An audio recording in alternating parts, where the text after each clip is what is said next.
তাই মসজিদের ইমাম মানে আমাদের কাছে রাখালের মতো, তাদের কিছু পয়সা দিই মনে করি তার মাথাটা আমরা কিনে নিই।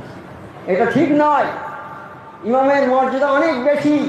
ইমাম হচ্ছে নেতা, তার পিছনে দেশের রাজা বাদশারা নামাজ পড়ে মাথা নিচু করে, তাহলে তার সম্মান কত?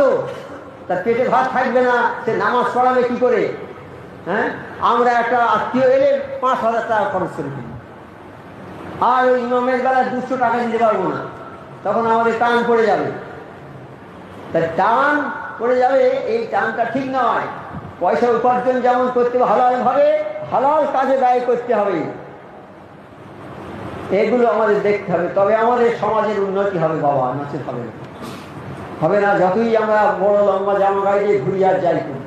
সমাজকে খাড়া করতে গেলে এই সবগুলো আমাদের করতে হবে, এসবগুলো করতে হবে। প্রত্যেক মসজিদে তো আছে ইমাম, তাদেরকে চলার মতো সঙ্গতি করে দিতে হবে।